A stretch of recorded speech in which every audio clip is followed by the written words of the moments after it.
Hi, I'm Steve Martinelli with WVMO, the voice of Monona and Monona Community Media, bringing you the 40th anniversary celebration of the Silver Eagles' first state championship football team in 1977. With me, an all-conference guard from that team, Dave Schlack. Dave, good to see you. Glad you could come out and help us out with this project. Glad to be here.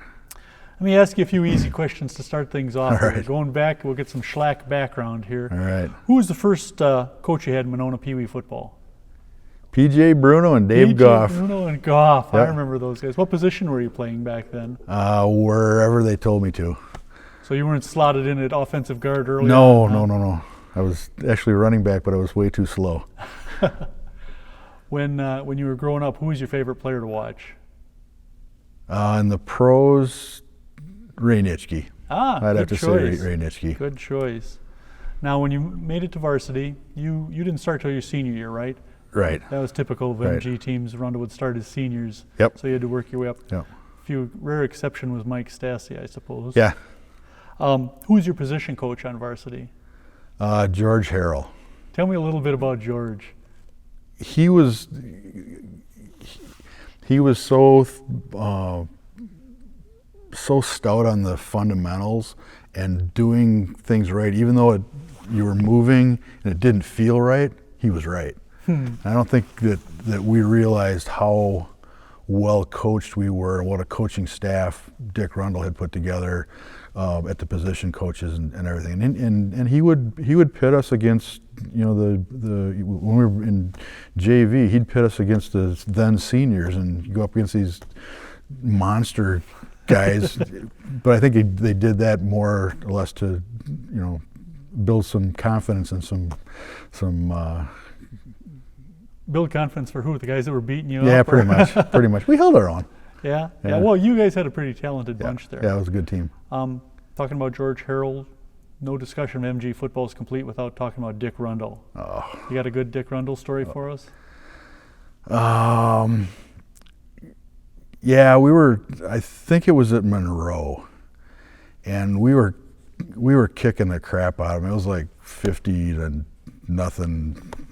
going. Yeah, I think the final was like 59-14. Yeah, it was. In that game. It wasn't even funny, but I forget. I think it was Jeff Coleman. The second string was in. Jeff Coleman tackled a guy and picked up a fumble and ran it back or something.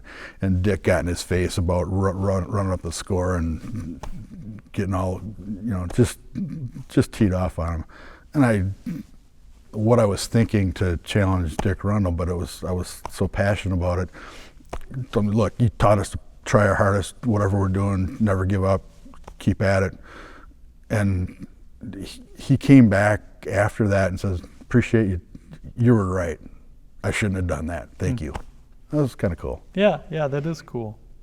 So let's talk about some of your teammates. Who was the toughest guy you played ball with? The one you wanted on your side in a fight? Either Topper or Ron Sam. One of those two. They were both. Topper was probably the meanest, biggest, gnarliest dude on the team. But Ronnie Sam, this goes, and I think part of what built the senior class team goes back to when we were freshmen.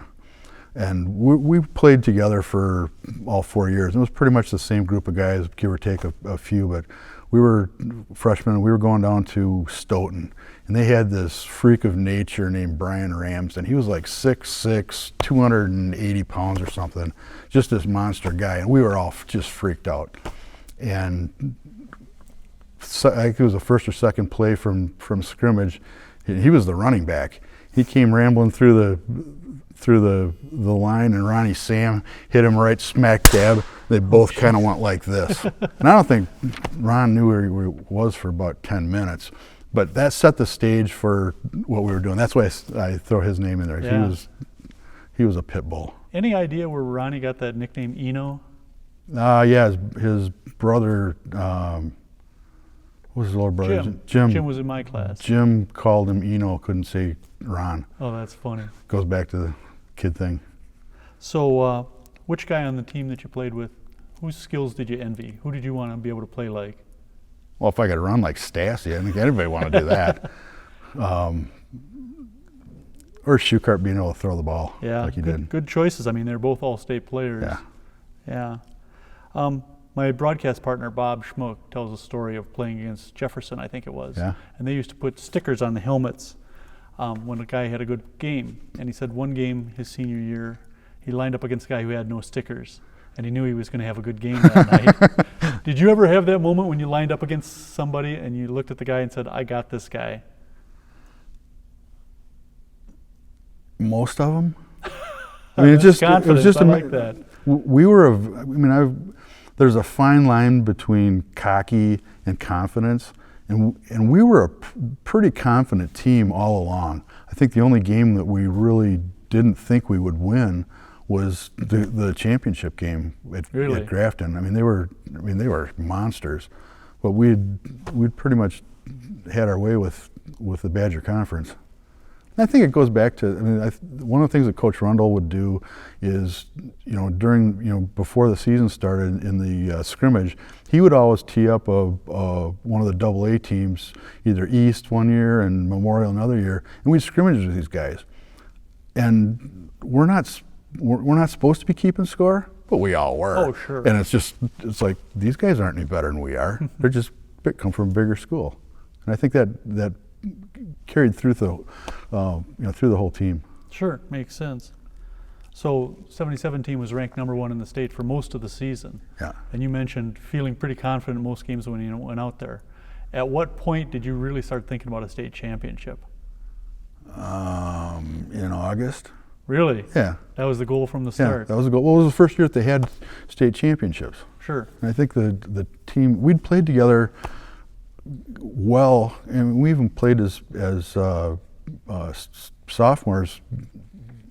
We got stuck in our whole class team got put in a varsity game, which was unheard of. Mm-hmm. And to get to suit up is one thing. You look like you got a bigger team than you really do, but So you and Topper were both all conference. Him at tackle, you at guard. Yeah. Clearing the way for Mark Goff, who ran for 700 yards, and I think he had 10 touchdowns that season. Yeah. Stassi had over 1,000 yards Yeah. rushing. Shukart didn't throw the ball that much, but was extremely accurate, so the pass blocking had to be fantastic. Yeah. What particular game were you most proudest of, where you felt you really shone? It would have to be the championship game. I mean, that was one of those deals where you're up against guys that are. I mean, I weighed 150 pounds. That's going to be my next question. How big you played at? I weighed 100. I don't know what the program said, but it was like 150 pounds or something like that. And these guys were 225, 250. I mean, they were big, and the technique that we had learned, we could get leverage on them, and 9 times out of 10 you win. Sure. Have you followed MG much over the years? When was the last time you were at a game? Not really. I actually went the one game I did see was actually in Oregon when Monona Grove played Oregon when my kids were in school. But I haven't followed it that closely at all, really. Well, you'd be happy to know that Stassi kept up the MG legacy of winning. I kept and the up new with coach Brandon's doing pretty well. Yeah, good. Too. No, I kept up with Stassi when he was having a good year. When they won the state, I sent him a note. That's good. Go. That was an outstanding team. How much fun do you think you'd have playing nowadays when it's not, Rundo did that run, Goff off tackle and Stassi around the end. Yeah. But now it's a different game. MG threw the ball 300 times last year. Yeah. Which you think would be more fun to play in? For an offensive lineman, yeah, it's a run game. Oh yeah. Oh, it's a blast because you're nailing somebody that's.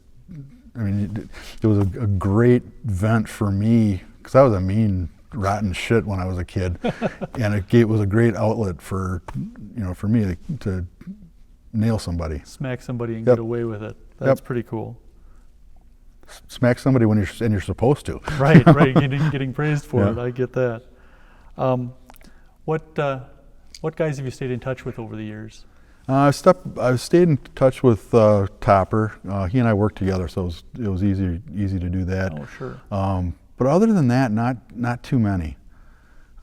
It's once you get married, you got kids, your life revolves around them, and it's really hard to keep up with all your old friends. Sure. So it's one of those deals. But now that the kids are grown and gone and successful, and I've circled back with a number of them. Sure.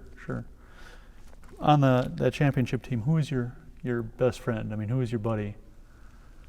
Oh, Topper, Eno, Huey Griffin. A lot of good guys. The whole line was really pretty tight. Pretty talented too. I mean, you and Topper were all conference, I think. Eno think made Eno all was conference too. on defense, I think.